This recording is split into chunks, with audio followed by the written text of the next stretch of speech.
What up, Johnny?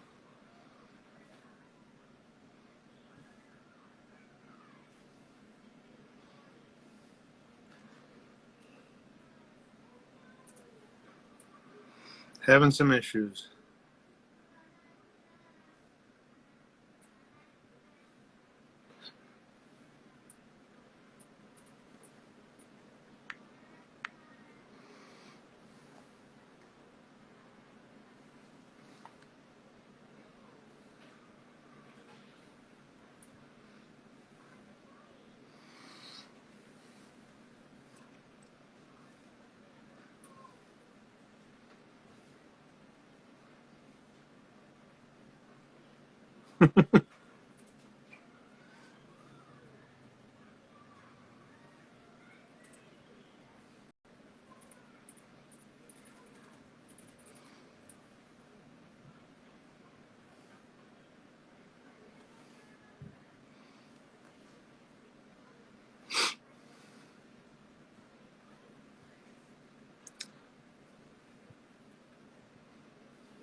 Don't know what's going on.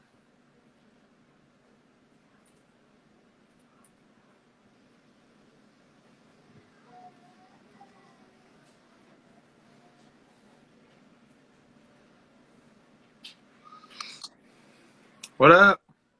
What's up, man? Nothing. You're sideways, bro. Hold on. Let me see if I can adjust this thing. I don't know if my little thing, I may have to just like hold it or something. It's all good. There we go. Now you're a normal human. Okay. I'll just have to try to hold it. I don't know if my little stand will do this vertically. No worries, dude. How's it I'll going? just hold it. What's going on? Not much. How are you? You know, man, after that whole car incident thing, that's been a whole can of worms. Anything developed there? Nah, man. It's pretty much the police. Like, I was actually, I walked out to my car. I was going into work that morning, and literally I saw like my license plate like 40 feet away from my car. All right. So I was like, okay. And I'm just seeing all these bits and pieces, and I walk up to my car, and it's like the whole bumper is just like ripped off. The whole back end is just like on the ground in pieces. And I'm just like, okay. You know? Yeah, I saw that, man. That was brutal. Yeah, you know.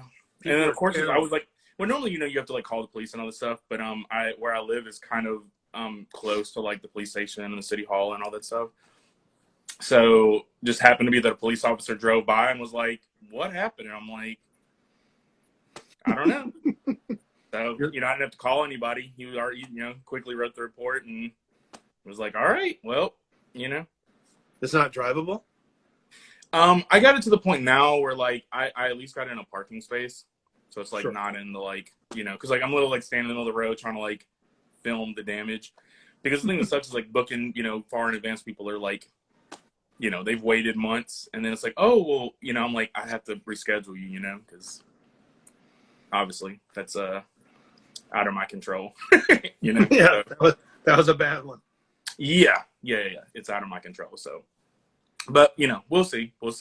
Hopefully the insurance company will get in touch with me hopefully on Monday. Yeah. And then try to get a rental and the usual. Hopefully things will work out. I mean, I'm so close to paying this thing off, so I'm just like, it must be a sign to get a new one. That's how it normally works. That's the Lord, dude.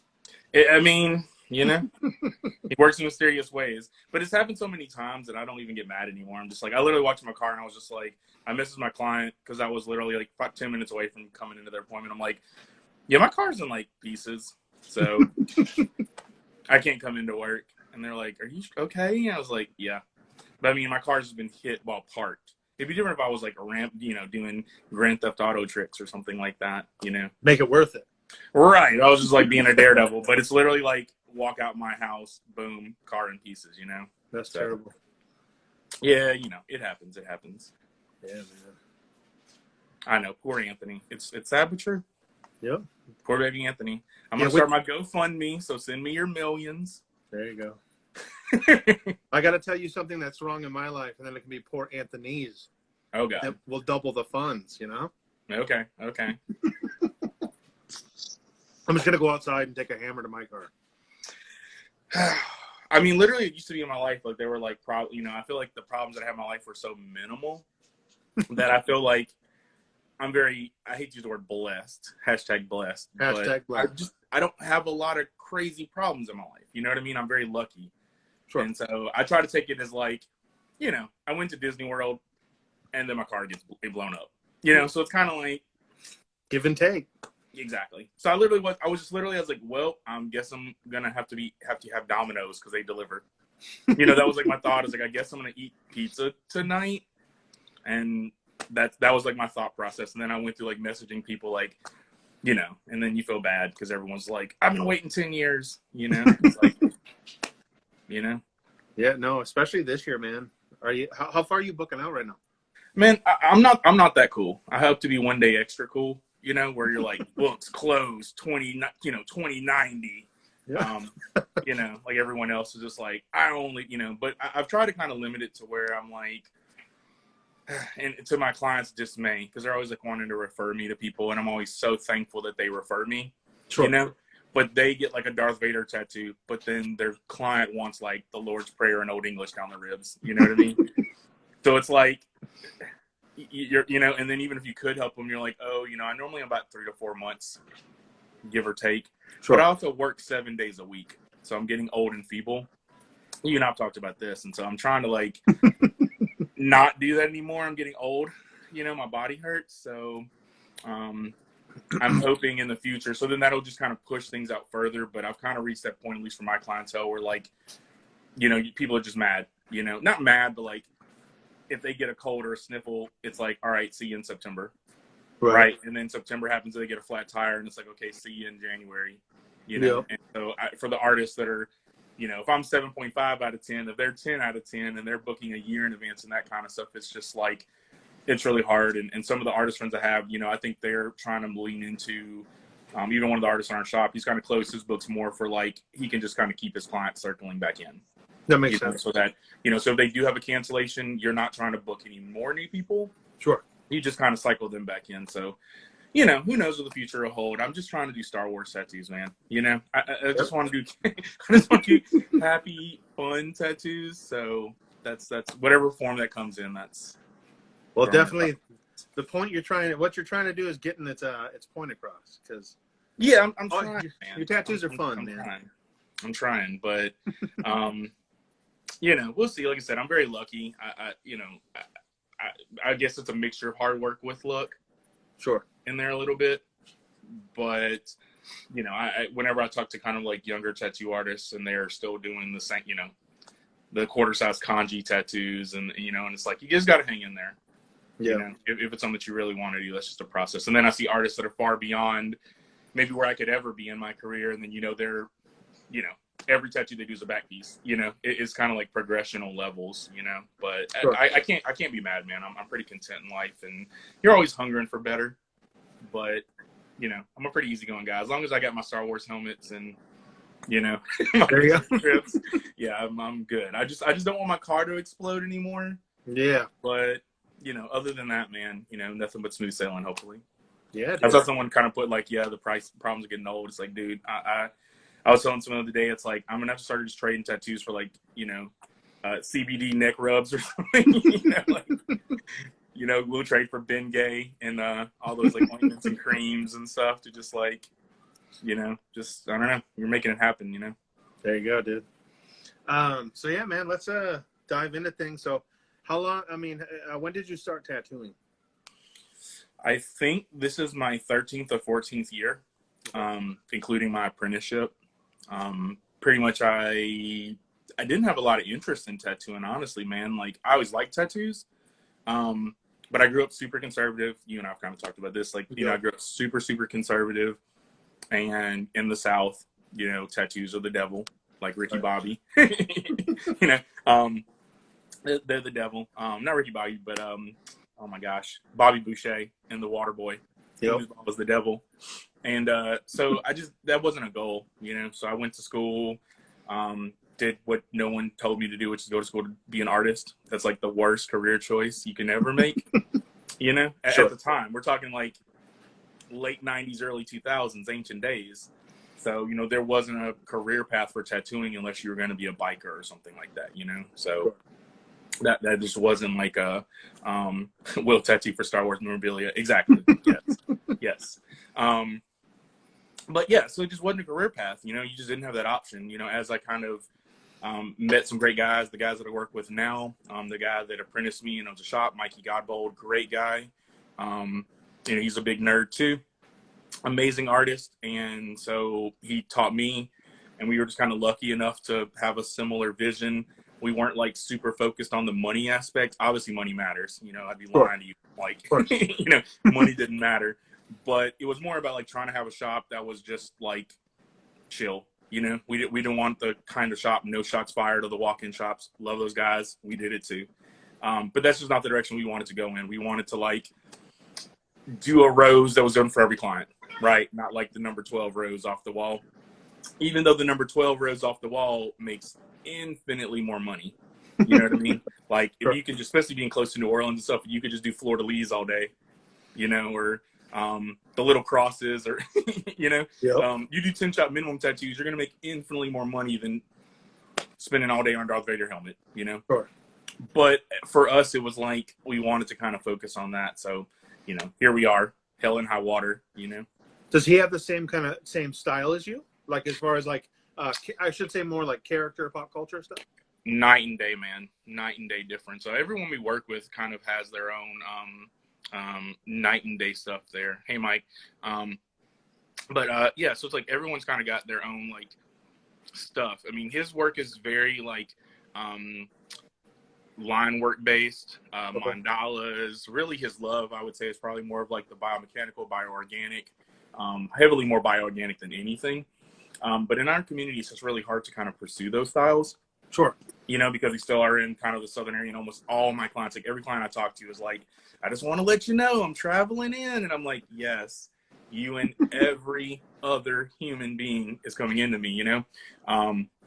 But, you know, like I said, the stuff that he has passion for, that kind of stuff. But kind of like myself, it's like, you know, if I only did R2D2 tattoos all day, wouldn't that be great? But that's just not you know what I mean? That's just not realistic. Sure. So you do a rose here, you do a tulip there. You try to do R2D2 with tulips, right? In the hopes that you can do R2D2. And then you kind of, you know, fluctuate and flow and that kind of stuff with it. So, but yeah, he does amazing work. The other guy we work with, David Neal, another amazing artist. He does like traditional work, line work, mandalas, you know, that kind of stuff. Sure. So we've kind of got a nice triangle going of skills. The only stuff we don't really do is like photorealistic realism or anything like that. You know, when I was younger, that I thought I was gonna, you know, lean into that stuff more. It's so time consuming and so heavily skill based. My hat's tipped to all those guys that do that kind of stuff only. Particularly, that's typically all they do, right? Like, you know, I'm doing. And so it's great. And so I have a lot of like, you know, tattoo artist friends and stuff that focus on more realistic things. And I just realized for my work, it just wasn't, I couldn't sustain myself with that, you know, in this community, it was cost prohibitive, you know, and that's kind of what led into the styles I do now, which is like, you know, they're so interesting. There's still some technical aspects to them, but they are affordable. Sure. You know? And so for the average person, they can afford those. So that's kind of what forced my hand into, what does it say? Half plate 900. I don't know what that means. Me neither. They said 1800 before that. I don't know. Okay. I have no idea.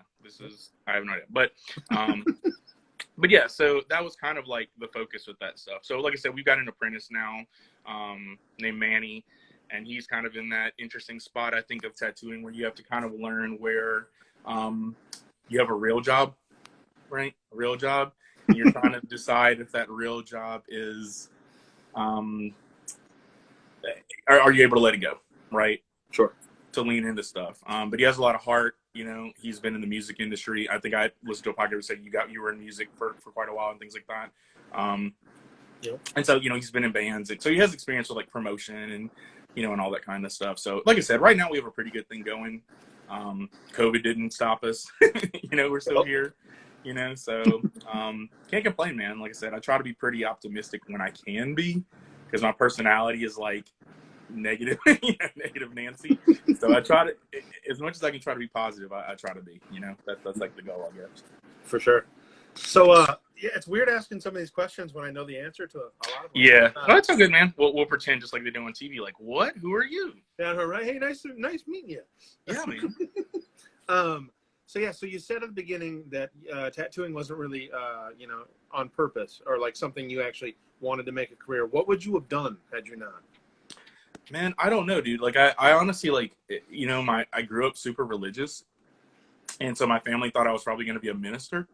Weirdly enough, you probably don't want me teaching youth church group or anything like that these days. But yeah, so it's like, I don't know, man. There were a lot of things that I wanted to be, but I always was really interested in like science stuff, you know? Like, I always liked art and I always did that. But even now, like, my extra, like, all I do is listen to like space podcast, you know? Like, in my mind, I think like most kids, you want to be an astronaut or something. I would have never made it. I have no the skill sets to do that. But I think that's what led to my love of like Star Wars and, you know, Marvel and all that stuff. Is like, I would have been the Hulk, but not strong. You know, the mediocre Hulk. But yeah, like I love science stuff. I would have probably done something in that. At one point I had thought like medical, but I realized I didn't want to touch people. As weird as that is. You know, there's just a lot of like skill, and I don't have the bedside manner, you know. I think you need for medical stuff. With tattooing, it's a lot like get over it, kind of, you know, like you're just kind of part of, like, it is what it is, you know. I think with medical stuff, just the pressure that you feel day in and day out, like my heart goes out to people that have been dealing with the stuff during COVID and everything. Yeah. You know, I mean, these people are burnt out. A lot of my clients that are nurses, you know, even they're trying to look into doing different things.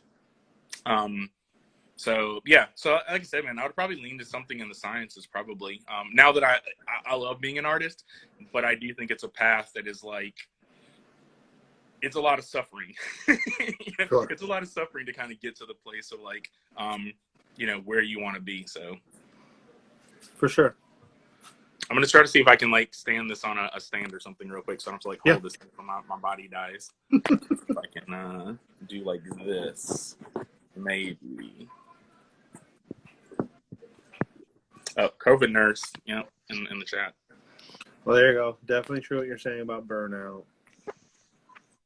Yeah, I don't know. I guess I'll have to hold this thing because the only way it'll set up in my stand is like if I do it sideways, and then I'll look crazy to everyone. I'll just chill back with my phone. Johnny was saying, what's a typical work day? Honestly, man, I feel bad because I only do like 1 to 2 tattoos a day. But like I said, I know for a lot of artists, they actually have lives, and I don't.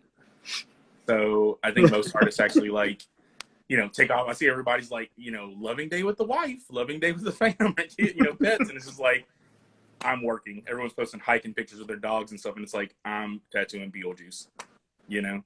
That just means you need a dog. Yeah. So I see everyone kind of like, I'm trying to learn that like, what is it called? Like work play ratio kind of thing, work rest ratio. I just haven't done that yet. So I just kind of work. I go in normally at like noon, you tattoo until the evening, and that's it. Then I go to bed, you get up and do the same thing every day of your life. So it is getting to the point where it's getting old. But you know, I feel like I'm trying to think without like stuttering death, like, I feel like it's hard as an artist that came from such a poor background. You know, you and I talked about this, Anthony. It's like, when you grow up poor and you can make money and you're doing things that you want to do with money, man, that is like, you know, they're like dangling it in front of you. So, like, yeah, it's tough. But I think, like I said, you know, we also were kind of off for that 2-month period of COVID, you know? So I try to look at it like that, of like, I've had more time off this year than ever in my life. Yep. Right. What did you end up taking off? Did you end up going back into work, or did you take those last few days off? I did end up going back in, but just I didn't advertise it. Yeah, you know me, man. You know me. Yep. But I just didn't advertise it because, like I said, the problem that you kind of face is like, obviously, you're booking people for August and September. If I'm like, hey guys, I have a spot tomorrow. Well, right, Mr. September 17th, what's he gonna do? Mm-hmm. Oh, hey man, I saw you have a right, and it's like you just are not right. Like you're nonstop trying to fit people in, and now I got to just keep. So it's just like I've stopped that, and like because every person you talk to is like, yeah, I'm trying to come in on Saturday, and it's like, dude, like Saturdays have been booked, for so long. And even if they were, like the situation with my car, I felt bad for one of my clients, like, or for 3 of my clients, like, those people have been patiently waiting for my work. What can I do? I can walk to work and then be mad, or try to get people to pick you up or whatever. And it's just like an inconvenience. So I always try to like, cut off time on their payment or do something along those lines to try to, slot people out. And so then when I do have cancellations, normally I'll just try to slot them in there. I feel like that's fair versus like opening it up and then exactly. Everyone's trying to come in. I said, dude, I'm sure you feel my pain, dude. Cause I see you're like, Johnny, you're always like banging out work. So like, that's the thing is that, I get it. Like most people have regular jobs, right? And so, for them, the weekend is their time. But when you're tattooing, like every day is, your work day. So everyone in the world only messages and is like, hey, me and my friends and 18 of my buddies, you wouldn't have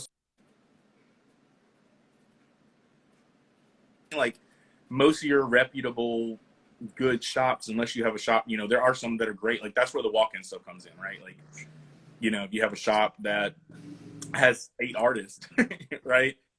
Surely one of them can accommodate the baby name or, whatever, right?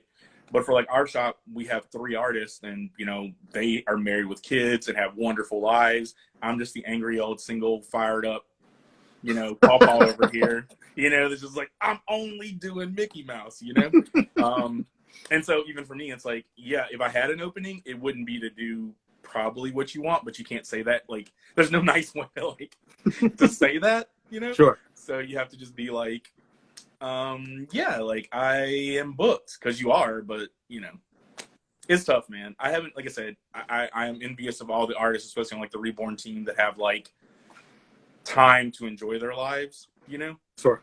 At least they post their fun.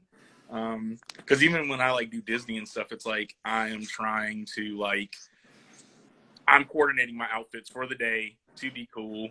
Like I'm thinking in terms of like I'm gonna buy these macaroons that Baby Yoda ate and bring my Boba Fett helmet to take a picture. That like I can't just go and be like we eat a pretzel, like. And I'm envious. Like I said, I always like following all the different artists that you, especially on the team, because I see all their stuff, and it's always like they're just loving life, hanging in rivers with dogs and stuff. And I'm like, what is that? What is this life like where you can actually like, enjoy your existence and you're not, every thought is not like fighting off dream catchers and, whatever every chance you get. So we'll see, man. We'll see. But yeah. Yeah. So yeah, dude, I don't know, man. You just gotta take time for yourself, man. I'm working on it, man. And it's, I think also for me, it's like, I feel like that, the old man sense of urgency has kind of hit me, okay. You're not even is that your Darth Vader? It's actually, man, it's actually like, this was in my room. Like I would have done this in my shop, but obviously I am stranded at the moment. So this is my bedroom where all the magic happens. Okay. But yeah, that's actually it. What magic? Which type of magic? Good, clean Christian magic. Yeah. So, what? Start taking Sundays off? Yeah, Chris. I mean, but then I'll be mad because Chick-fil-A's closed. You know what I mean? Like, there's no winning. There's no winning on this. What if I want to go to Hobby Lobby? So good. Yeah. But yeah, there's Darth Vader behind me. It's actually a puzzle. It's one of those like every picture's a picture thing. And so, yeah, a client actually made that for me. So much of my Star Wars stuff, I'm so lucky that I get, most of my stuff, people are like, you're spending tons of money. And I do, right? And I do. But most of my clients send me the most amazing, like, Star Wars gifts and toys and stuff. So I'm it seems more crazy than it is, I wish if I actually spent the money on my stuff, I would have to tattoo only for Star Wars stuff. So I'm very lucky in that, yeah. But yeah, I don't know, man. Like Sundays are weird, like because again, like even if you were to take off weekends, that's the only days people want. And so like some of our artists, like one of the other artists, like I mentioned, David, like we work 7 days a week, and so we just kind of you try to fit your family life around that stuff, or he does. And then one of our other artists, Mikey, that owns the shop with me, he takes off like Sundays and Mondays, so kind of like the beautician, hairdresser kind of thing. Like they normally take off like Sundays and Mondays are their weekends. Yep. You know. And he has a family, and he also travels in. Like he drives an hour and a half just to come in to work from his hometown. So yeah, so he's been doing that his whole tattoo career. So like he started off, he's been doing it over maybe 20 years or something. Whereas when I got into tattooing, it was like I am poor, I need this money, So, and I'm here, I have nothing to do. So maybe one day if I get married and I have like 19 kids like everyone else, and I'm watching kids play baseball or whatever parents do, You could have I'll a be show more on TLC. right. Yeah, I'll be more. What do you say? Do you take time for personal art projects? That's funny that you say that. I do have like a gentleman that owns a gallery a couple hours from where I'm at now. He actually invited me to put a piece in. He had done like an interview for me several months ago just because he's interested in Mississippi artists. So I am going to try to enter something in. I don't know what that something is. Probably something Mississippi, because it's for like Mississippi blues, but weirdly enough, music is not my life. I know this is hard for people that love music. They're always like, music is my soul or whatever. And it's like, for me, it's like, I don't listen to music. Like, it's just not my, I would tattoo listening to a movie every day of my life and never hear a song. Wow. If it was me. Yeah. Even when I drive, I just listen to nerd books. You know what I mean? Like Wow. I'd be in a, right. And so for everyone else, they're like, oh, music is my life, And so I wish I could be like that, but I can't play any instruments or anything. So I do listen to music, but I was telling the guys, like, I don't know much about Mississippi blues. Like, like what could I do? It's I don't want to do like The Devil at the Crossroads or Rob, like then everyone's scared of your art piece or whatever. So I'm like, maybe I can do a nice Magnolia, like just a simple, nice Magnolia there and do it. So there you we'll go. kind of see. But I was going to ask you, when are you going to what is it, Underground Ink?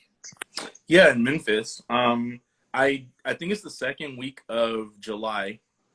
Oh, So, July. yeah, it's the second week of July. So yeah, I was very lucky. Like they reached out and everyone's been super accommodating, man. I would love to do more of that stuff. Like you and I kind of talked about some different artists to try to guest spot with. It's kind of hard now because, like I said, especially like with COVID and traveling, things are kind of easing up more. Mm-hmm. For sure. And so we'll kind of see like, how easy that will be of travel and all this stuff. Because right now, like traveling, even like when I'm driving, it's a hassle. Like, and with airports, definitely, when I've looked into it, it just seems to be kind of miserable. Yeah. To kind of go through that process, especially with tattooing, trying to either shipping your stuff and all that. So this is kind of a nice one to just try to like be able to drive to. How long of a drive is that for you? Yeah, it's only about like 4.5 hours. Oh, that ain't bad. No. So it's not bad at all. So hopefully that'll be a pretty decent like, experience and everything. Like I said, pretty much you put it up, it was quickly booked. And then even when it was booked, the gallery was still, or the shop owner was still kind of promoting. And I had to kind of be like, hey, I'm already booked, kind of thing, because he would be messaging. So it was very nice. Like I know that, I have clients that I could, maybe tap back into there or something like that. So yeah, that's super very cool. lucky. And people are very like mostly accommodating for like what I wanted to do. I probably could have stayed longer and booked out further, but you're also in somebody else's spot with guest spots. That's something a lot of times clients don't really think about. Sure. Shout out to Memphis. Woo woo. But yeah, so it's always kind of nice to be able to kind of be able to make those friends and do that stuff. And that's something that honestly is one of my biggest regrets in tattooing, is that early on in tattooing, I just didn't make any friends. Like I just did not do it. I would literally go to conventions and this was me the whole time. Like it was like literally the convention started at like 12 and I worked till 12 and I went home. I didn't even stay at the hotel. Like I was just like, all the other artists were like, man, let's party. We're doing, and I'm just like, I don't care who you are. I don't, you know what I mean? I was just like, I'm doing Baby Yoda. I'm going home. And then I would drive back to the convention 12 to 12. And I just and I would do that 4 nights in a row. It's just like, my personality is just so like, I'm not here to be your friend. It was like, it was that more like crazy young competitiveness in me. Sure. I'm not like that. It's like, it's so pointless now. Like I look back and I'm like, this is so silly. But at the time, like, yeah, vegetarian steakhouse. Yeah, exactly, dude. Exactly. So like everyone else is like, they're smoking and drinking and gambling and, doing the normal tattoo artist things. And I'm just like, I don't really smoke. I don't drink really. Neither do I. I don't have a family. I don't have kids. So it's like, what are we going to talk about? Right. Cause like, unless they're super nerdy, like I don't care about your kids' T-ball. You know what I mean? Like I care about you, but like, asking about your kid's T-ball team and all this stuff, it's like I don't have that stuff in common. And and like I feel like most tattoo artists, there's like a Play-Doh mold, and most artists in general, because it's like if you most musicians, right? Like if you're in a heavy metal band, you wear the cutoff jean shorts with the janitor clip with the keys on the side, right? And the cutoff sleeve shirts. You wear like it's a uniform that we all wear. So it's like when I go to conventions, like everyone weighs 10 pounds and is super skinny. Right. It's like, it's like every girl's got the Boy George Gothic witch hat. And it's like, I'm 39 years old and wearing a Baby Yoda shirt. So I'm very limited in my, my communication skills with that. But I'm trying to now, like I said, especially like, through meeting you and just trying to go to conventions. And we haven't, like I said, in our shop, David is like a people person. So he's like, that's all he's doing. He's like doing one tattoo at the convention and chatting it up, So it's like what I'm trying to learn more about is like reaching out, you know what I mean? And being like, hey, like, if an artist follows me, I'm trying to follow them back and have that communication and stuff. It's just trying to be better, I guess, in my old age, trying to reach out more. And like I said, I do regret that because I would have had so many more opportunities because it's all about who you know in almost everything that you do. Sure. Tattooing's no exception to that. So I wish I would have like really every convention, every guest spot, I'm like, hey man, like, are you going to be at this show? Right? Cause like, they're going to hook you up with, all these other people and stuff. So, sure. But yeah, that's always my tip when I meet young artists. I'm like, dude, you can't do it alone. Like you need, that Lonely Island artist thing. It's takes like 14 years and you're barely like, you're barely kind of getting to where you want to be. Versus like I see other young artists and it's like, they're 2 years in and they're already traveling to London and, all these different things because they met this guy once and, and he links them with this and so on and so forth. So, but, like I said, you live and you learn and all you can do is get better. So that's kind of been what I've been trying to work on, I guess, sort of. It's not too late for that. I mean, there's plenty of ways you can do drugs and get drunk and party. I'm trying to get into heavy drugs, heavy drinking, smoking, get about 15 more kids, the usual, man. Just, doing what everybody else does. But yeah, man, like I said, I've told a lot of people actually not too long ago, I was talking to a client and it's like, I had to kind of live my life in a weird way to where like you miss out on all the family kind of stuff. I was actually talking to oh my gosh, his name is slipping my mind. But regardless, talking to a gentleman the other day, and we were talking about like being an artist. I felt like I had to kind of give up everything because I wasn't in a relationship and married and all that stuff when I started being an artist and tattooing, and so I kind of always looked at those things as like a hindrance to growth, right? Versus like trying to gain, that's like your strength, right? Like that's the reason why you do what you do. Sure. Right. And I kind of looked at that as the opposite, as like, oh my God, like I'm gonna have to go home to the same person, and it's like you kind of are looking at it as the negative, right? And so I don't have like regrets about that or anything, but I think it's like, it's a very kind of lonely, weird path that sometimes you have to walk because, especially in tattooing, because so many people try to use you once you get to a certain skill level, right? So it's like, when I would get on like dating sites and stuff, the first thing that people would message would be like, hey man, you should give me a tattoo. It's just like that same. That's thing, annoying. Right. Right. So it's like, it's kind of nice to like, get away from that, you know, and to now kind of approach tattooing is like, I'm not in it only for the money. I want to be happy before I die, you know, which, you know what I mean? Like, you're just trying to get that clear head, you know, that I think just comes with getting a little older, maybe wiser, you know. So I won't be ageist. You can probably be young and be wise too. I was not, but definitely as I get older, I'm like, yeah, let me pass on this that I'm going to be mad at. You know, like, I don't want to be upset. Like I said, I literally walked to my car and I didn't even like curse. Like, you know, I was just kind of like, well, here we go. Yeah. I was just like, all right, dominoes it is, I guess. And kind of went through the, you know, the motions or whatever. You get kind of sad, but I was just like, whatever, man. You know? Wow. And I just think was getting older. I feel like if I was 21, I would have been like, you know, in the streets, like, why? So you're just like, okay, whatever. But then you had dominoes in the back of your mind, and things just got so much better right then and there. You know, and it's so funny, man. It's because, like, weirdly enough, I'm, like, lactose intolerant, so I have to, like, mentally prepare myself as much as I like ice cream and stuff. Because you're going to feel like shit? I'm going to be sick. Yeah, so it's like I only treat myself to, like, pizza if I'm going to be home, where I know I can just be, like, mad at the world, you know, and just be sick. So, you know, so it's okay. It's okay, you know. It'll be all right. You ever have milk and cookies? I haven't, man. You know, milk is one of those things, like, I don't really like milk at all. I've never liked it. And I think it's just because when I was little, I think my mom didn't give me cow's milk or anything. You know, I had, like, goat's milk, weirdly enough, when I was younger, which I guess that's, like, a thing they give kids if you're, like, lactose intolerant or something for whatever reason. Or my mom was trying to do some weird, crazy stuff with me. Who knows? There's no telling. But, yeah, so I never was, like, a milk person. Like, I never had milk in my cereal or anything like that. But there's so many things in life I've never done. Like, I've never eaten a Pop-Tart, or, like, I'm just haven't? I just don't have a desire to. It's like smoking a cigarette, right? It's like I've never smoked a cigarette, and it's not like I can't go get a cigarette and smoke it, you know? It's just like I don't have a desire to. Yeah. So, and I guess that's the problem with my life. Like, I don't live my life for experiences that I like. I don't like. I feel like if I know something's good, that's all I'll do.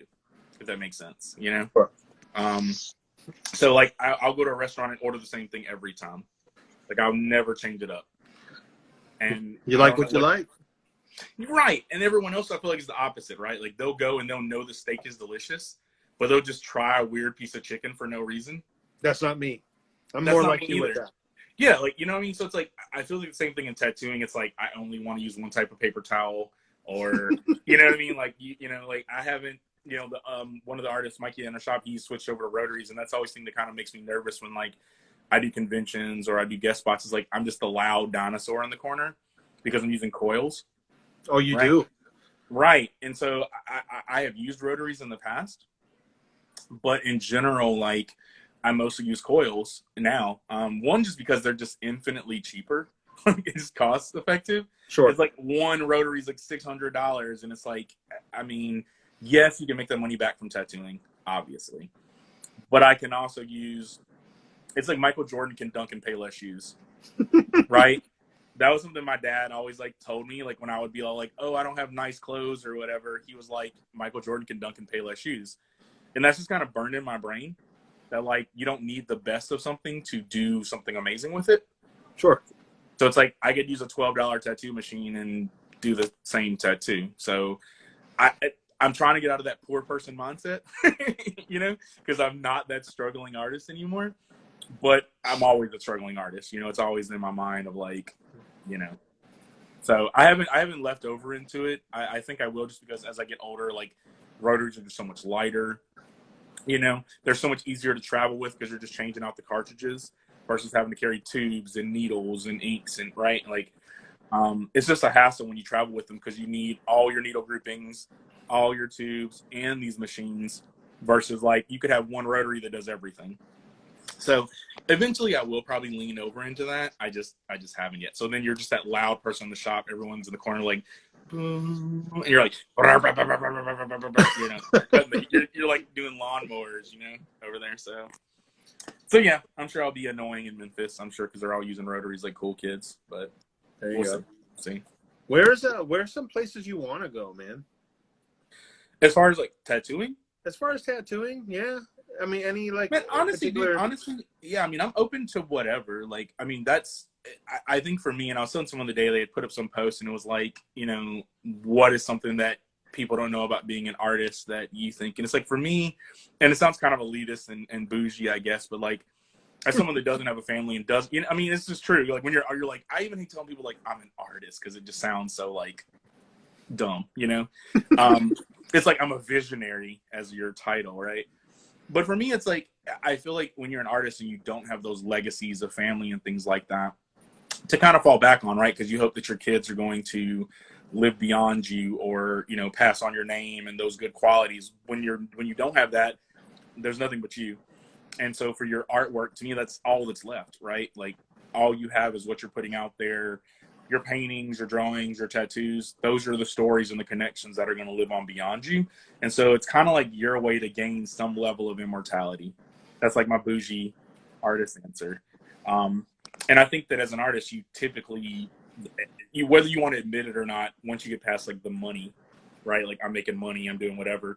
Like that's kind of the real reason you're doing this, right? Is you're kind of looking for those accolades, those feel good moments that kind of live on, right? Like it's cool that, you know, I had a chance and when I went down to Florida, like to meet people that I've known online but never in person, right? And then those people are going to be so generous to you that you've made those connections with, whether you've tattooed them or not, right? So your artwork kind of lives like outside of you. And so for that reason, it's like I'm trying to get more into travel and more into those things. Mm-hmm. I think at the moment, it's just kind of cost prohibitive in some respects. Sure. Because a lot of times when you travel, even when you do conventions and stuff, like there's no guarantee that you're going to do anything there, right? It's just like playing in a band. You might go to Cincinnati and play to the bar, you know, Right. like the bartender. And anyone that's in a band kind of knows that. And I've had a lot of friends that are music, and it's like I've gone to their shows, and it's like you're just playing to the other bands at the venue that came to play the show, right? And so from a tattoo artist perspective, like you could have just stayed home, right, and made more money, right? Like there's never a day that I couldn't sit in my shop and do something, you know.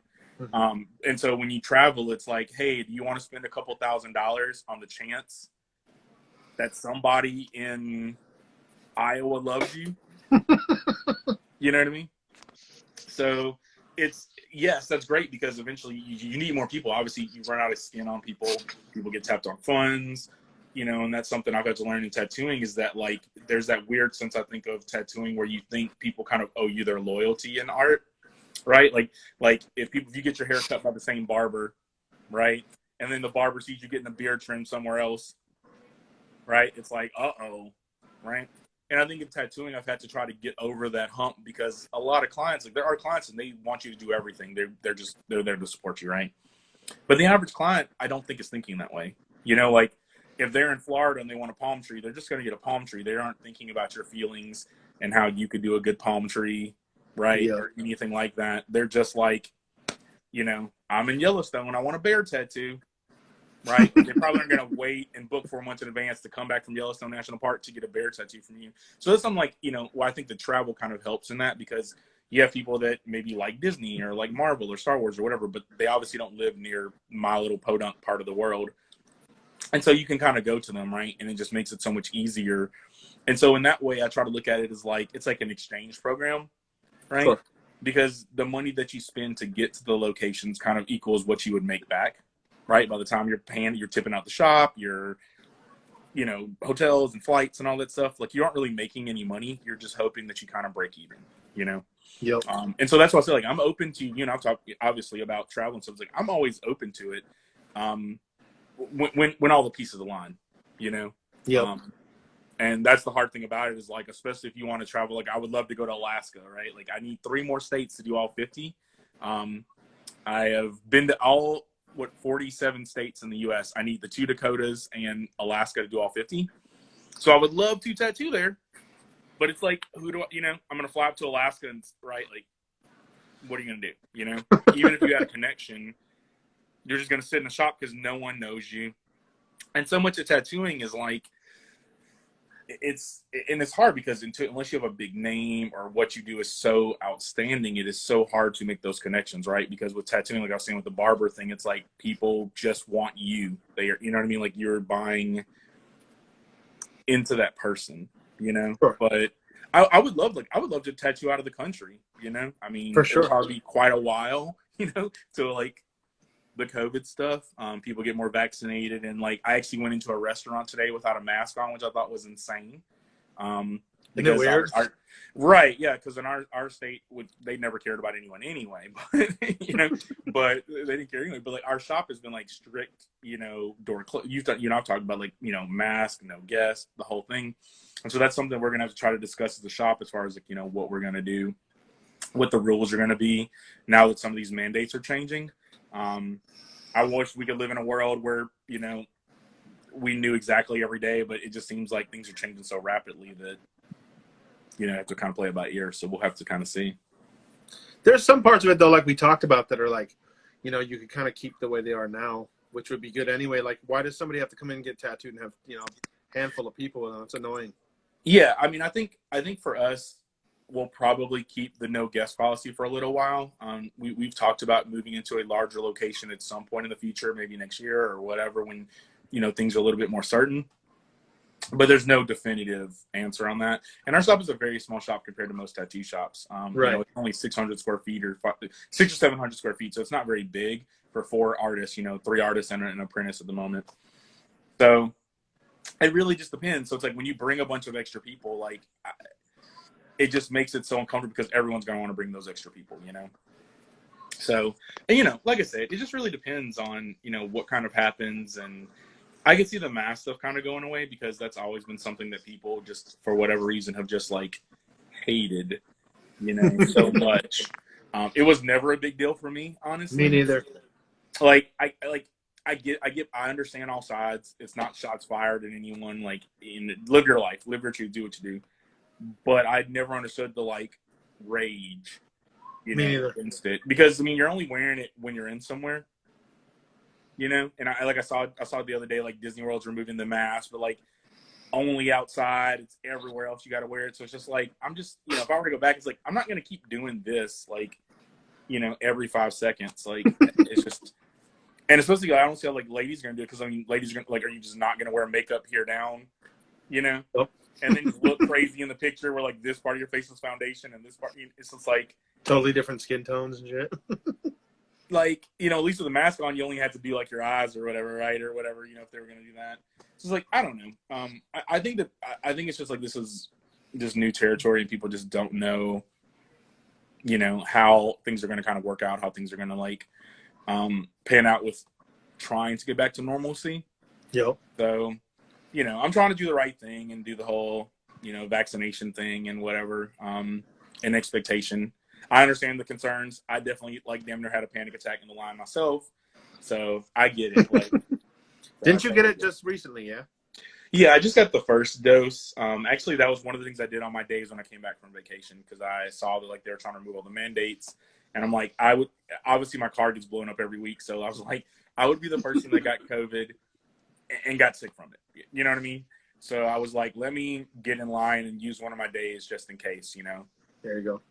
But then I got in line and it was like, it kind of hits you. Like there's nothing but like, it's like a zombie apocalypse, all these soldiers everywhere, you know?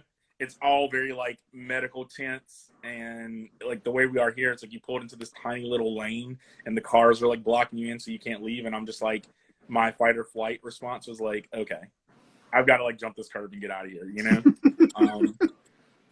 But I went through it, and it's whatever. I haven't gotten the second dose yet. I think it'll be before June. So hopefully everything goes well with that. But you know, I understand all sides. Like I said, I don't pass judgment on people for them, you know, feeling some type of way about stuff. You know, like I understand all perspectives on it. You know, For sure. I have personal feelings, as we all do, about everything. Sure. But you know, I'm just like, I don't want to have another year of, you know, this happening, you know. At this point, I'm like, whatever it takes to get back to normalcy, like we gotta try to lean into that, whatever that is. So, you know. Exactly. Yeah, man, it's crazy, dude. Did you feel weird after you got the shot, or did you feel normal? My arm got sore. I was a little tired. That's it. Yeah, man. Like the worst thing I've had is just like, it could just be because I'm just my old bones, or it just could be because of the shot. I don't know. Like it's so hard to tell what hurts anymore, dude. But yeah, it's like when I got it, like honestly, the scariest thing about it was like just my mind, my mind was playing with me. Yep. I was like, because I'm like in the line, and it's like all these soldiers, and I'm just like, okay, this is like weird, like it feels so, because if it was like in a doctor's office, like I don't think you would feel that way. You know what I mean? Like, I was in a clinic. We yeah, don't have.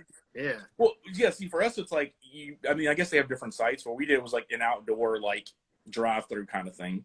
So it's just like, it's literally like when you watch movies and like Outbreak, the monkey, is running around and they have the big tents and suits. Pretty much you're pulling out there and it's like you stick your arm out the window and you're just like, okay, this is kind of scary.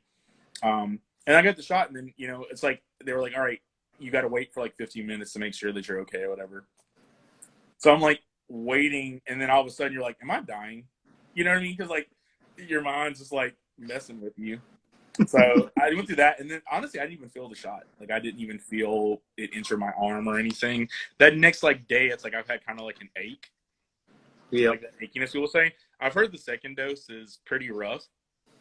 But I mean, I have not had it yet, and also I'm so booked that in order to get the vaccine and not cancel on anyone, I'm just gonna have to like hope I don't get super sick from it and just work through it, because I can't afford to really like reschedule a lot of people anymore.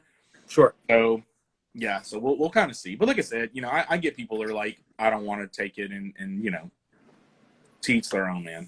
I get it. Like I in my old age, it's like I'm not trying to. I actually was talking to a lady during lunch today, and she's definitely more passionate than I am with like causes.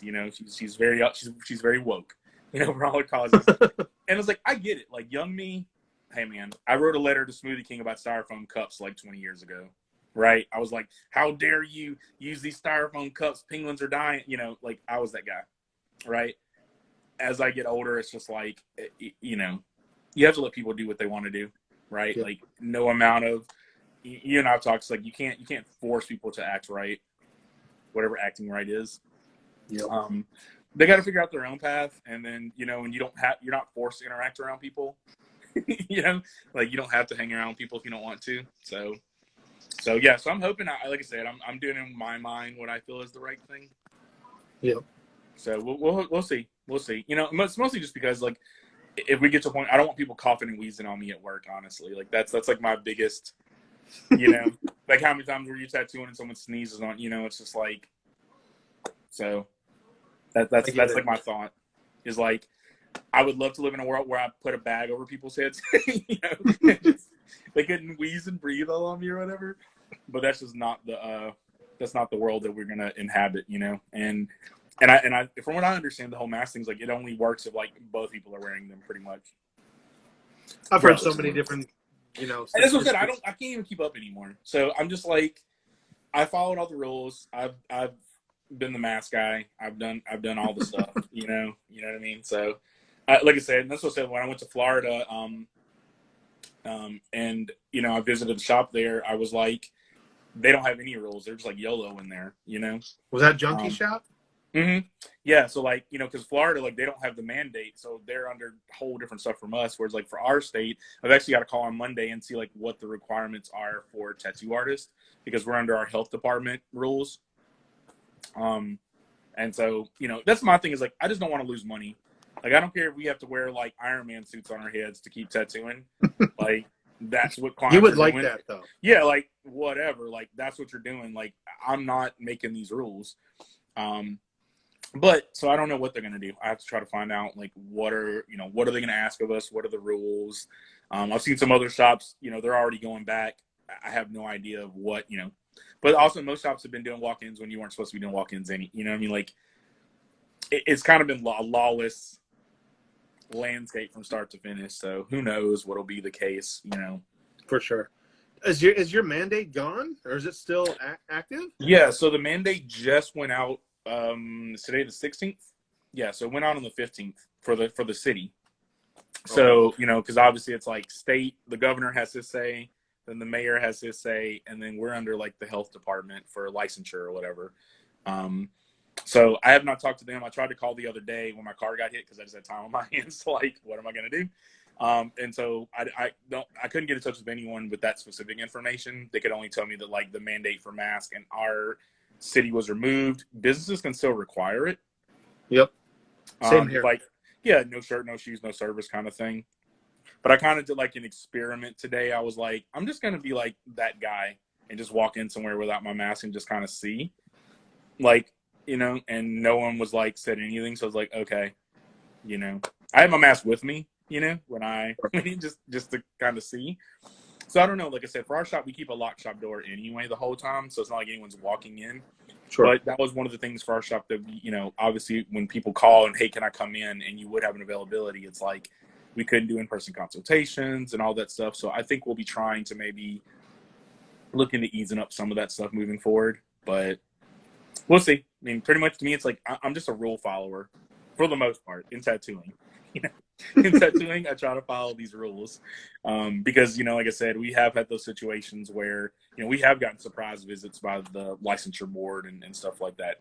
Not that we were doing anything wrong. They just popped up. Oh, wow. Yeah. So, which is a good thing. But just thank goodness we aren't those people that are doing crazy stuff, So, we would never want to be doing something that we weren't supposed to be or just unbeknownst to us. So we've been, like I said, we've kind of made everyone wear the mask, all that stuff. And honestly, I love it because it's like, my dream world. but I know most people hate it. So, we'll see. But like I said, I know the shop in Memphis. I have not spoken to them since all the mandates have changed. Sure. So I know that they were requiring no guests and all that stuff. So I'm kind of curious, like, what their position will be, because I think it's like 1/3 of states have gotten rid of the mandate, Okay. the U.S. So Yep. Who knows? Like I said, I mean, tattoo shops have kind of been like a lawless, outlaw landscape for a long time anyway. So there's some shops here. I mean, I won't name any, but yeah.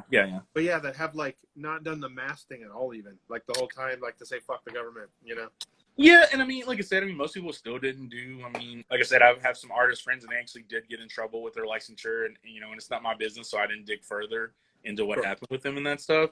But early on, when the pandemic was going, I mean, obviously, people's licenses were on the line, and I get it because, and again, as someone that doesn't have a family and I don't have kids, like, I'm financially okay. I'm not wealthy, but I can go a week without money. You know what I mean? Like, I'm not gonna die. I've got enough fat on my bones to keep going, right? Hey, you and I both. Right. That's not a flex. That's just, I don't have a life. I don't have responsibility. You know what I mean? That's more sad than a flex.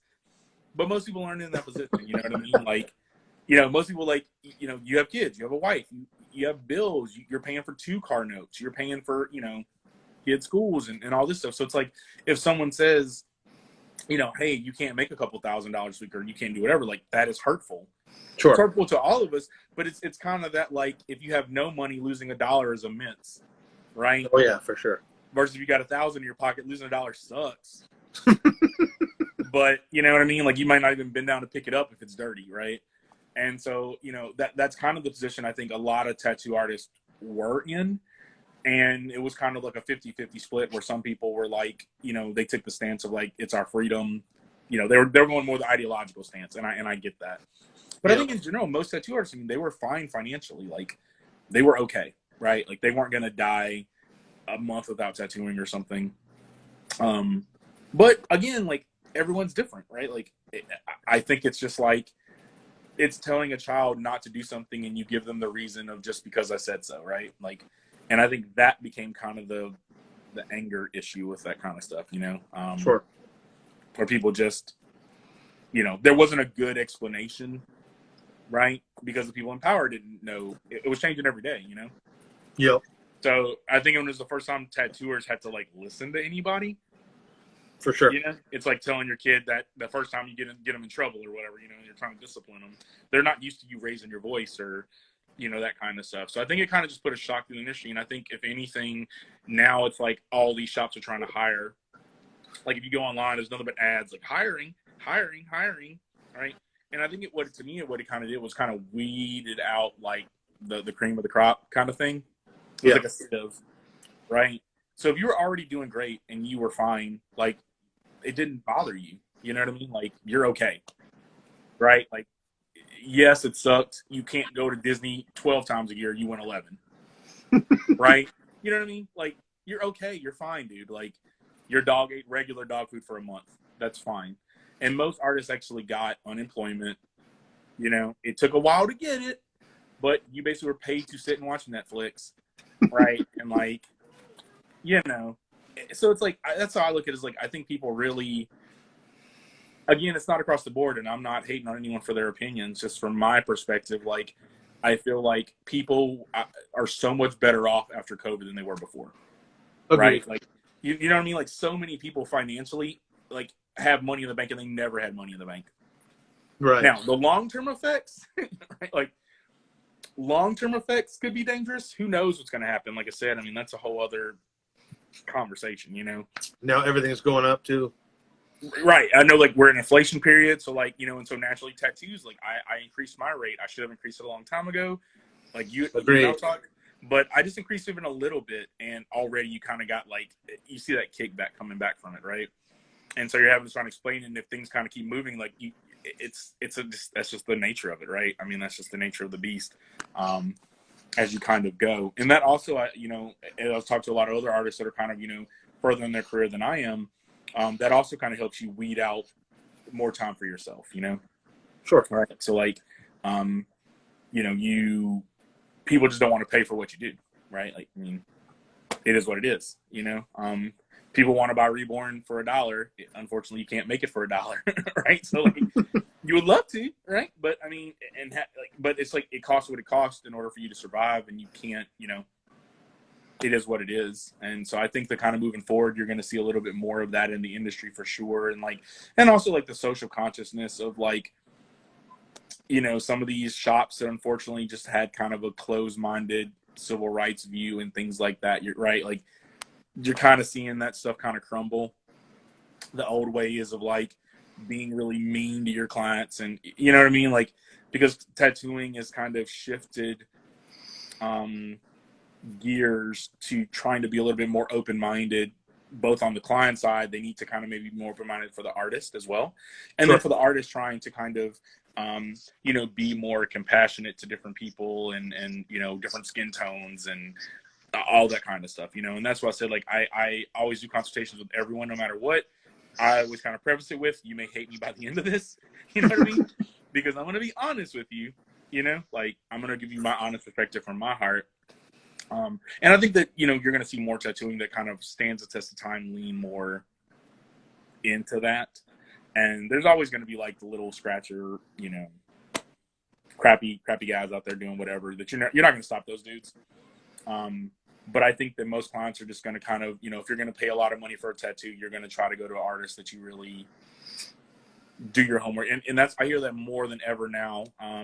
You know, and like I said, the way I kind of do my Reborn is like, you know, I package it with the tattoos, right? Like, you know, so, you know, and I get constant, I've sent a lot of those reviews to you over the months and year, whatever, like, you know, where you're trying to kind of make it an experience for the person. And, you know, someone has a rough situation or they have questions, that you're accessible. Granted, like that kind of cuts into your me time, right? Sure. But I feel like that's kind of my philosophy, is like, I don't hide my phone number. It's on my Instagram. You know what I mean? Like if people need me, the downside is some people are going to message you at 3 a.m. asking about a medium-sized tattoo, right? But you're making yourself available to your clients. And, you know, and so like I said, I feel like I encounter just as many amazing positive responses now than as I would the negative, you know, people that don't like me for me kind of stuff. So I think that you're just going to see that model maybe more across the board in tattooing, especially now, like I said, you know, you're seeing artists being very busy. You can be a little bit more selective at kind of a higher end of what you'd like to do. Definitely. And I just think the work is just going to get just so exponentially better, you know. But we'll see, man. We'll see. Yep. No, I think I agree with that totally. I mean, even from like my standpoint is like making myself available to people, you know, even like right, yeah, regular people I've never spoken to. I mean, people like that, right? Shit, you know, and it's right. important. Yeah, dude. I don't know, man. I think, yeah, like you were saying, more than ever, people are taking into account like everything about, you know what I mean? Like if they're dealing with a business, they're dealing with like the business, but who runs that business, the face of the business, you know, right. what that person says, does, you know, all that shit. And I think that the long-term effects are probably going to be more positive effects, though. Yeah, I mean, even when we first met, like, you know, one of the first conversations we had was like a conversation about, you know, your thoughts on an issue, right? And how, you know, that meant a lot to me, right? Right. It may not have meant anything to anyone else, but it meant something to me because of my particular background and all that stuff, right? So, you know, as you kind of approach that moving forward, I think the downside is that you know, and I see that a lot, especially where I live too, because obviously I'm not like the average Southerner.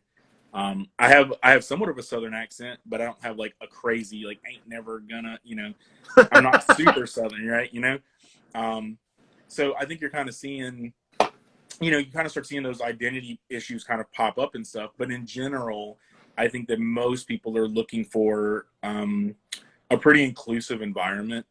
You Yep. know, they want to know that like you're going to try to be honest with them about what you can do for them. It doesn't always work, man. Like, you know, I've literally had these conversations with clients and unfortunately you have to part ways, you know, and it sucks. Like, I wish I could make every person that messages me's dream come true, you know, wouldn't that For be sure. great? But I've also learned that like when I take on those projects and stuff that, you know, you work on clients with something that you don't feel comfortable doing, or you're just they're just not a good fit for you. You know, it's almost like I always tell people like tattooing is like dating people in a weird way, like marriage, right? Because it's like you can marry anybody, you could date anyone, right? But the long term, it doesn't work out long term. And so I think if you're trying to have a shop where you're like trying to have repeat clients, and you know, like I said, I laugh and send memes with, you know, 1,000 people, you know, because we have that relationship over the years where like, hey, you know, they're going to send me a picture of every person that goes to Disney World sends me a dang picture. You know what I mean? Like Oh, I would. every client that sees a Darth Vader cookie, guess who's getting a picture, right? Like, you know, and I'm very so thankful for that, like, because they don't have to do that, you know. So Yep. you can look at it from perspective like, oh, it's so annoying that people care enough to, right, take the time to blow up my phone. But it's like, you know, I feel like that's the way you want to try to be with your work. And so I think you and I have kind of talked before. It's like, you know, I think a lot of tattoo artists, like, we're all kind of woodworkers, but they build cabinets, right? They're building these perfect cabinets and they're so accessible to a lot of people. They sell a lot of them. And I'm a woodworker, but I use the chainsaw to carve the bear, right? So I'm like carving this crazy, you know, ice sculpture raccoon with a, you know, and so it's like, not everyone's going to want that. Not everyone's going to be into that, but it's something that I can be proud of. And it's something that, you know, for me is the most unique thing I can give to them. Sure. But at the end of the day, there's nothing wrong with cabinets. Everybody needs one, you know? So I try to have like, tell my clients, like, you're not going to hurt my feelings if you want to go to one of our other artists and shop for a mandala, right? Like, please go and get all those triangles, you know, like, get all those dots. I want you to get the best tattoo you can. Sure. It only ever like hurts me, quotation mark, if like, you know, I see them get like a bad Darth Vader tattoo or something. You know what I mean? Because I'm like, why did you do this in my mind? But again, that goes back into like, you can't control people, right? Like, all I can do is do the best job I can when they come to me and give them the best honest that I can, you know, check up on them. Like, if anyone has any problems, you know, I'll probably harass them and be like, hey, checking in on you, you know, seeing how you're doing. You know, especially in our shop, we guarantee our work. So within, you know, X amount of months, they can come back and get a free touch up if they need. There's no charge for that. So we, like I said, I feel like we try to go out of our way to, you know, the worst part about the tattoo process is the consultation, you Sure. know, because you're trying to like, you know, mind meld the idea, you know? Mm-hmm. But yeah, man, I don't know. I feel like I'm trying to be optimistic about the future for it. I think it's going to be just good in general for the industry once things kind of open up. Because like I said, conventions, even for, you know, a business like yourself, like, that's kind of a lifeblood to try to, you know, you kind of have to go the grassroots way by force, you know? Yeah. And we've survived, right? So that's a great thing. But I think, you know, once you kind of open things up for travel and conventions and like, you know, for a lot of artists, that's all they do is they travel, you know? I am jealous of that. I would love to live that way and focus more on, I say that, but then I'm probably like, I'm just too grumpy in my little chair in my room, you know? But yeah, I think once that stuff kind of opens up, man, like, you're really going to kind of see things lean in just a strong direction with the industry. And I think, like I said, a lot of like, I think there's also maybe going to be like a shrinkage of the industry in some respects too.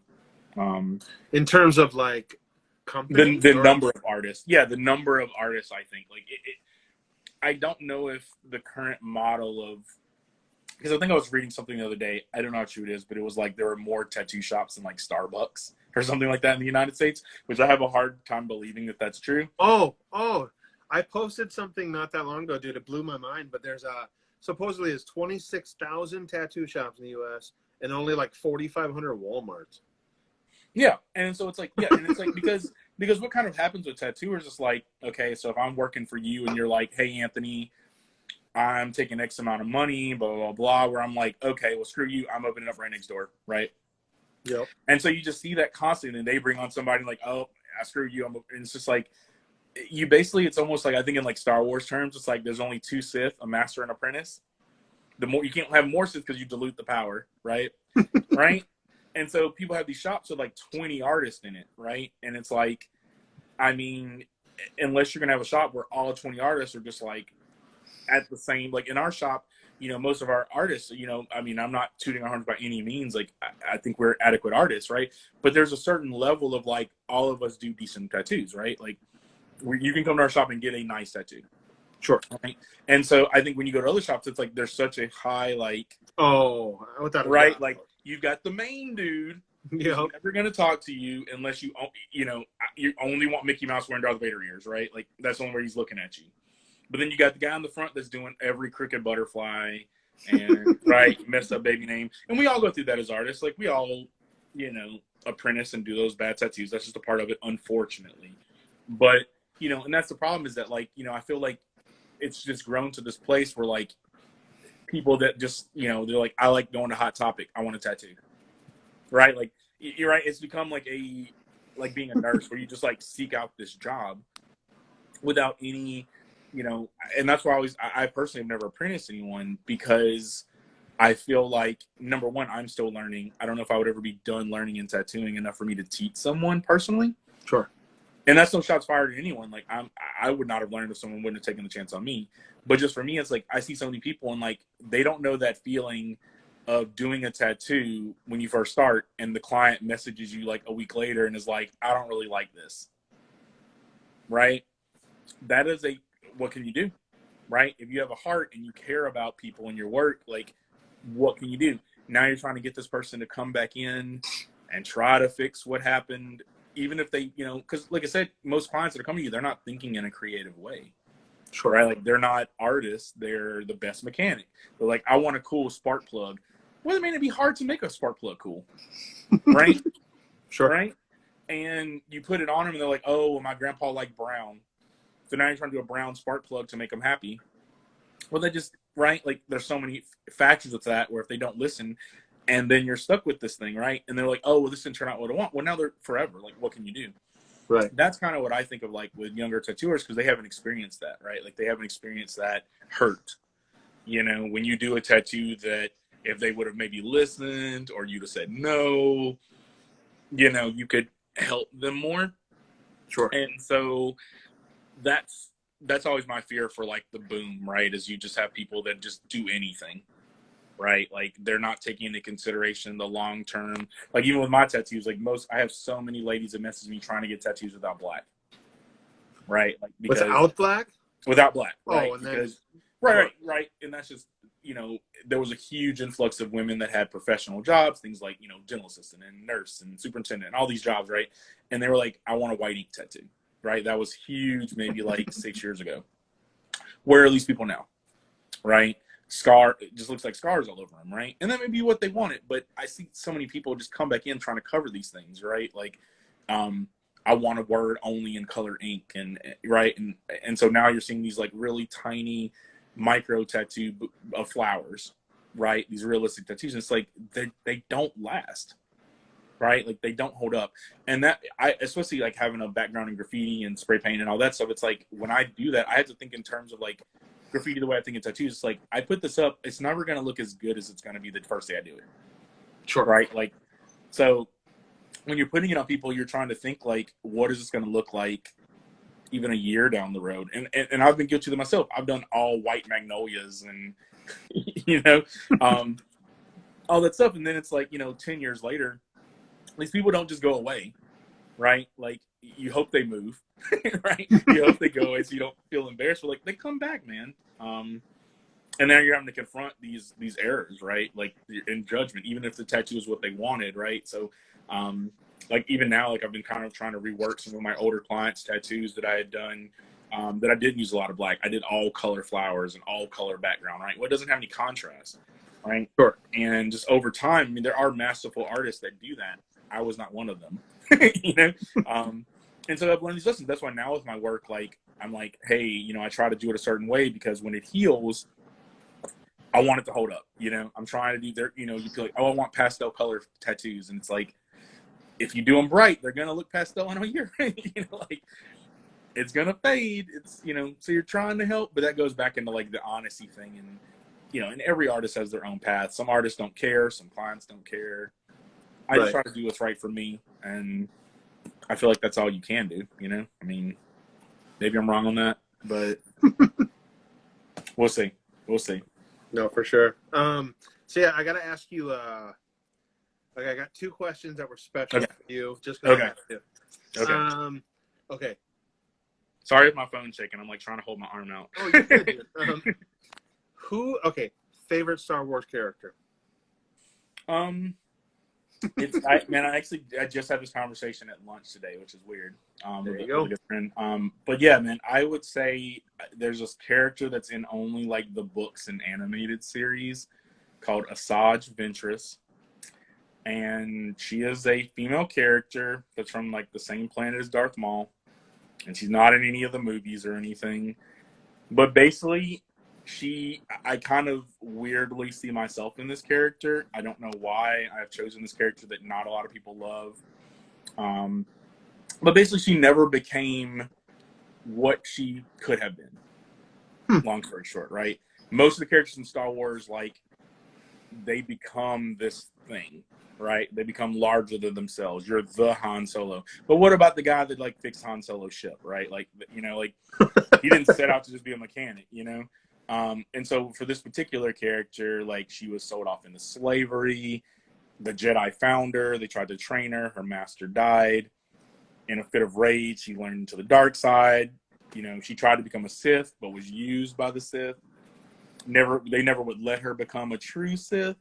She was betrayed, and she spent most of her life, like, being alone and fighting for revenge, right? And I see some of myself, like, early Anthony, like, I always call it, like, hate fuel, right?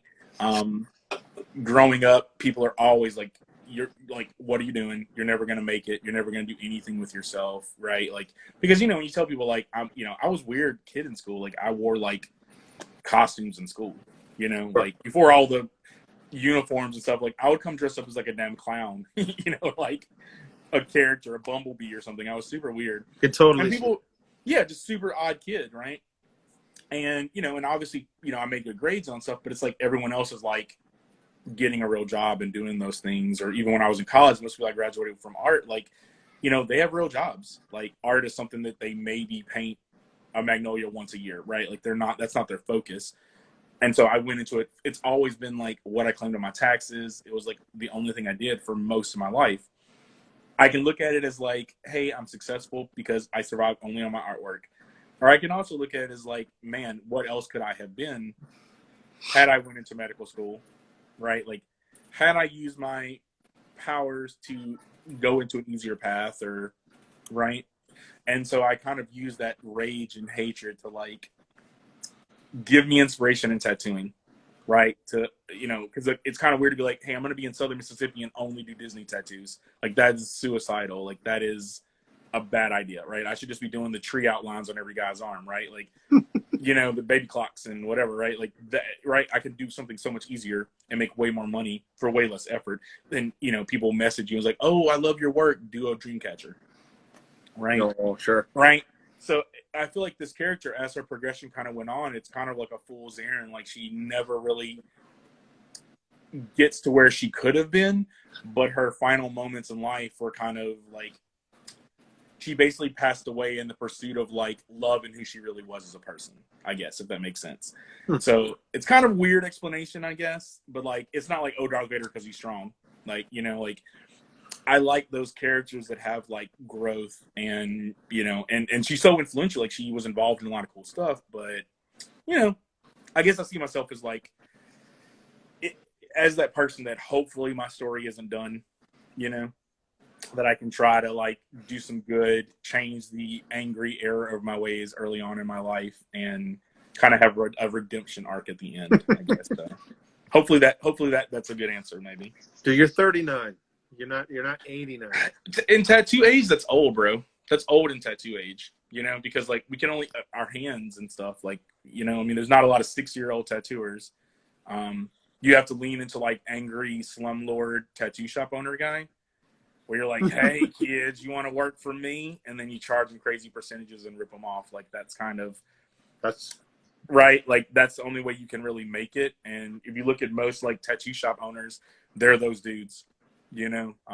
That is changing now because, like, our generation, right, is, like, taking over those businesses. And like, for our shop, it's like, you know, we've never really made a big profit from owning our shop. It's almost more of like a collective of sorts, because we just always offered the artists pretty much booth rent that worked with us, you know? So like booth rent doesn't really like make you a ton of money, you know?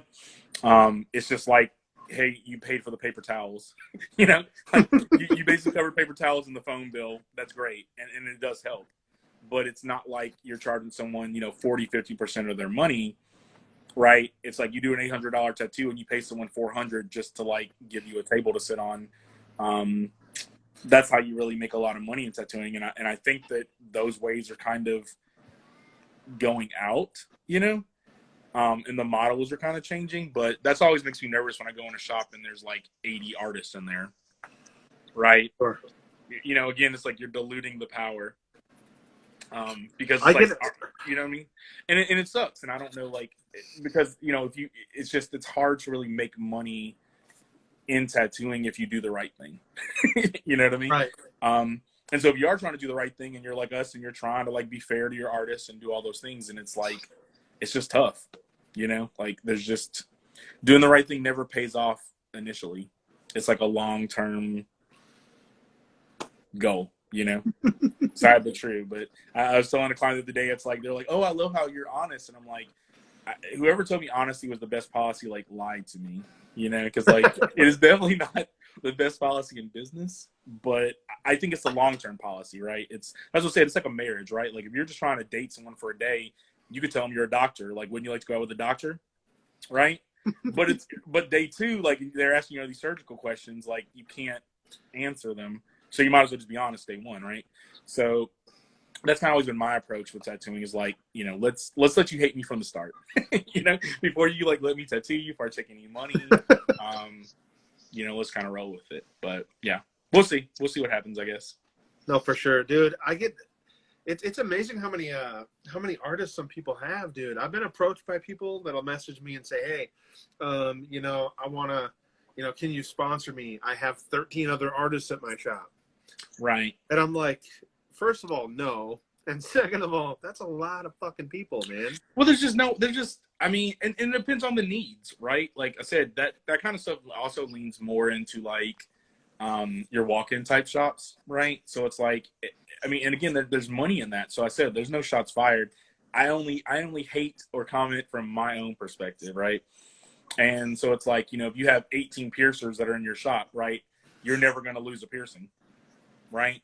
But the people that are piercing, they're not really making any money because you're diluting one person doing 18 piercings to 18 piercings per each person. Right. Right. So if you own the shop, you make the same amount of money, no matter 18 people do it or one person does it. Right. Because it's all percentage based. So they don't care. They're just looking at strictly like, give me this money. And so, you know, for our shop, we always just try to do that. But again, it's like, you know, it's not a retirement plan. You know what I mean? Like, you can't really retire off of that stuff. It's more of a long-term, like, hey, we're trying to build loyalty here, right? And so, you know, the artist that we've had with us, David, I mean, he's been with us for 7-8 years, you know? And obviously we're humans. You're going to have differences of opinion and all those different things. But there's no, like, bad blood. At the end of the day, we're like a family. You know what I mean? But we don't look at David as, like, an employee or something like that, you know, because, like, he is contributing to the whole. If he needs to take off because he's sick, I'm not calling him up like, hey, bro, like, someone wants a baby name. You need to get up, you know, like, he does his own thing, right? Like, hey man, like you need to get up here. Someone wants a feather now. But I think that the trade-off is, like I said, again, you're not like reaping thousands and thousands, right? Like you're not making tons of money from your artist. So this is something, like I said, I think, like I was saying before, it's like I think there will kind of be a collapse of that kind of business model. Yep. Maybe just because I think that clients are just, with prices going up on things, there's always going to be that like shady market, the $10 tattoo guy or whatever, right? But I think most clients, if you're going to have to pay $400 for a tattoo, $500 for a tattoo, like you're going to try to go to someone that is hopefully going to be honest and, and try to give you the best thing you can. Right, for We'll sure. see. Could be totally wrong. Could be totally wrong, but we'll see. So, okay, so you're going to Underground in July, and then you're Mhm. doing the Anime Con for sure, right? Yeah, man. I sent in my deposit. I've got to still try to handle up all this licensure stuff. I've still got to try to figure out and print out all the information and take all these other tests and stuff. Like, when I got certified, I didn't have to do all these extra things. Pretty much, you just have to be bloodborne pathogen certified and, obviously do your apprenticeship and all that stuff, right? Now people want you to be a first aid responder and CPR and all this other stuff. And so it's just, we never had to do that. And so it's just an extra cost, right? It's like these classes are like $150 a piece. And it's like, it's not that it's a lot of money. It's just like, I got to sit at my computer for 2 hours learning how to like give someone a Heimlich, while I'm tattooing or whatever. So, and then you're paying for a licensure in another state. So like I said, it's a lot of like, again, you're trying to build that long term where you could go back, right? Once you do it, it's done.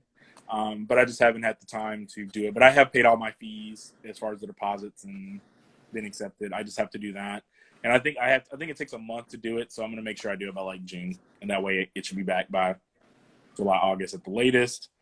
And it's in October, I believe, if I'm not mistaken. I think so. It's quite a drive too. So I've got to try to figure out like, maybe things will be different with COVID as far as flying. It'd be so much easier to fly, in quotation marks. That's right? In Georgia? No, it's in Virginia. Oh, Virginia. So yeah. So I think it's like a 14, 16-hour drive or something. Oh, that's a ways. Right. So it's like I might try to just make a whole week of it, like spend 2 days driving there.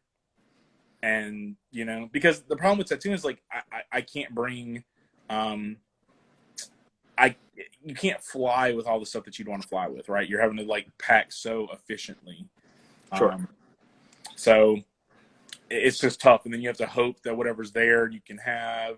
You don't know the kind of setups people have. Like, how am I going to get to the convention? Am I going to Uber? Like, can I carry all my equipment? You know what I mean? Like, it's just such a hassle. And that's why, like, flying with stuff, like, I guest spot up in New Hampshire in a really cool shop up there called Glass Street Tattoo with a really good guy that's become my friend, over the years since I've worked up there.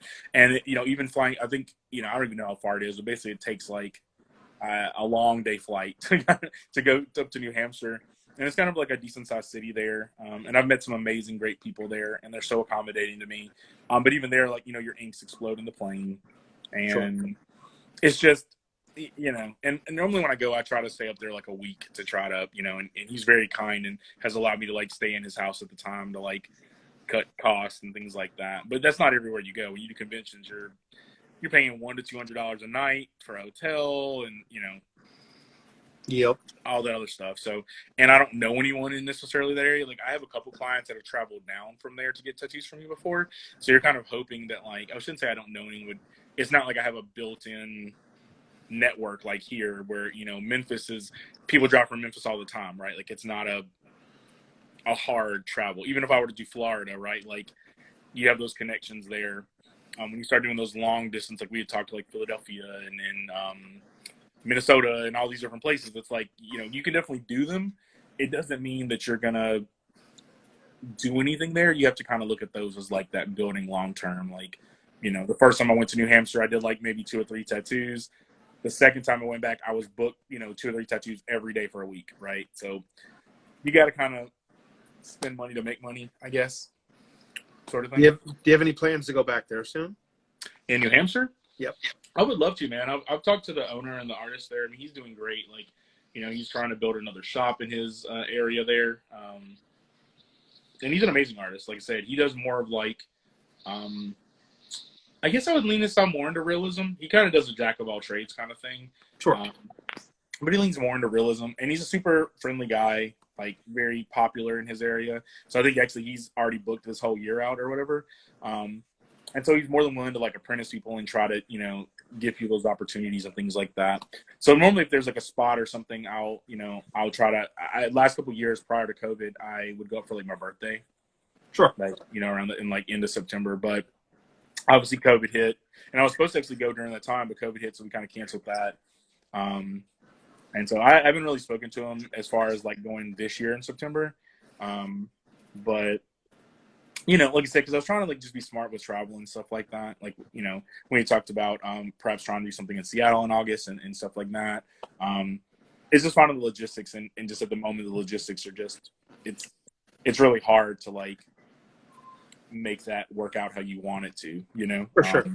Once COVID's kind of over, then it's just so much easier. And then you have those connections with people that a lot of times shops they have the tables and they have the chairs, and right, versus the convention, they don't have any of that. You're tattooing on like a hotel chair. Yep.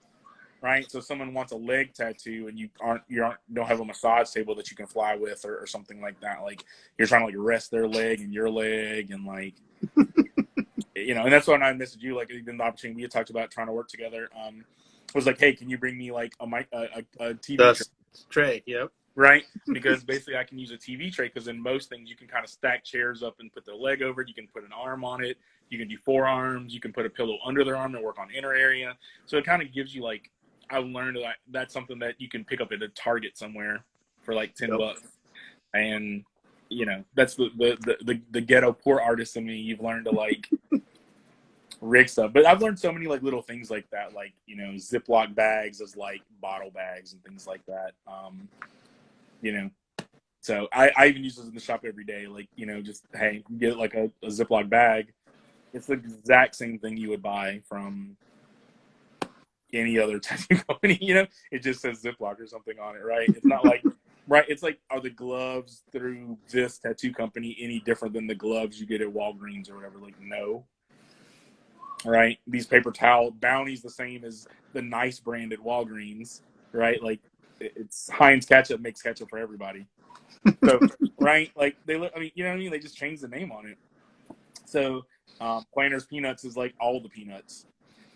So it's like I've had to kind of learn that as I've gotten older with stuff. It's like it's nice to a lot of it's about presentation as well, like what you're trying to present. And the way tattoo shops now, like I said, I'm kind of in that older market of tattooing at this point where it wasn't about the show. It was about, kind of trying to put out a creative piece of work. Whereas I think now tattooing is more like a spa experience, And you go to these shops and it's so nice. They've got like a chandelier in the front room and right. And you know what I mean? And that's awesome. Like, I think it's amazing. Like our community in our shop has not been able to, maybe when we move into another shop, if we get to that point, we can, lean more into that stuff. But, it didn't help us in any regard. It didn't add to business. We didn't have room for all that extra stuff, And so we kind of did form equals function as a method of like, hey, we're in a poor community and most of our clients are traveling in. How can we make this really sustainable and affordable?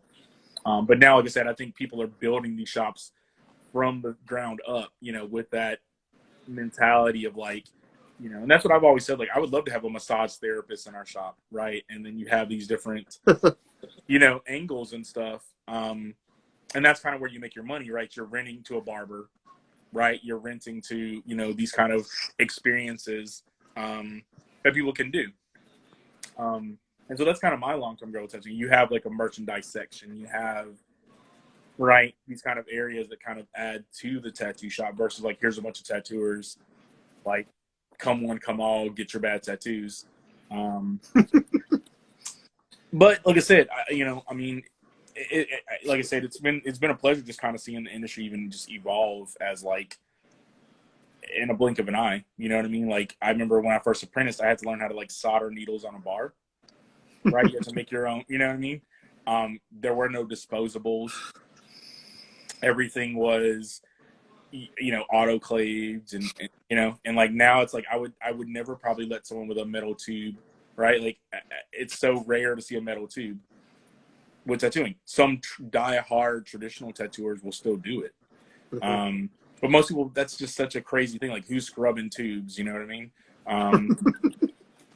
But yeah, so we'll kind of see. Like, so now it's like just the way the industry has kind of just moved in that regard. It's just who knows what'll be next. As far as what shops will be like. I think if COVID would have lasted longer, you'd have started seeing more of like isolation type rooms. Things kind of closed off and that kind of stuff. So we'll see. We'll see kind of what happens. There's definitely been like a little bit of a fallout with certain things. I mean, like as far as, there's been 2 aftercare companies in the last 6 months that have gone down, because of not being able to get supplies, man. Yeah. And I think the industry's always been like gloves were $7 a box before COVID, right? Oh, for sure. Gloves are like $20 a box right now. So it's always like whenever the phone rings in the shop, I'm just letting this ring, because I don't want to change my gloves. I don't want to, and it's so stupid to think like that because it's like it's not like you're not getting paid enough for tattoos. Like we're making fine money, But I think that just like I said, I think there will be kind of a collapse. You just hope that, you're not the one in the collapse, right? Like you just hope that you what you're producing is sustained. And I feel like I'm on the right path because I do have clients that are willing to travel in and support, even if they don't get tattoos. People will share and so I hope I'm on that path. I never try to be so foolish to think that I'm untouchable. Because we don't have that hunger. Like you're the first on the chopping block. So for sure. But like I said, like you mentioned, like I think just a lot of these models, people just try to jump into an industry that they really didn't have passion for. And because let's say that even if you had a moment where you couldn't, for whatever reason, there was a month delay, it's not like everyone's going to just drop you, right? Because you have a rapport with people. And, and so you're trying, whereas most of the other companies are just trying to jump into something because they look at it like, oh, it's hot, Sure. So, like I said, I think it'll be interesting to just kind of see what unfolds from it all. And just hopefully my work keeps getting better. I can keep, doing better and better work and keep myself a little bit ahead of the curve, Yep. Be kind of elitist and only do like, Mickey Mouse wearing Darth Vader ears kind of thing. We'll see. Well, at least you, I mean, if that's what you want to do and you're good at it, do it. I'm trying, man. I like I said, I think for me, long story short, it's just all about joy. Like, for sure. I feel like I spent too much of my life trying to survive, and surviving is not very joyful at the initial part. And so now I'm in a privileged position to where I can be a little bit more selective. It's not that I don't, I don't just like shut people down because it's not like my love in life. Like that's just not very smart. I'm not in that privileged of a position. But I do try to take into account, like if someone messages me and, it's something better that, one of our other artists could accommodate, I just shift them to that artist. I'm like, hey, check out this guy. You might really love his stuff, right? Versus, I'm always telling my client, like when people message me, like, please make sure you look at my work, like do a deep dive, do your homework, make sure that you like what I do, because it's every message that you get starts off with, I love your work, but it's like, they don't, you know what I mean? They kind of like the idea of the work, because I always joke, it's like, I sell Camrys and Camrys only, right?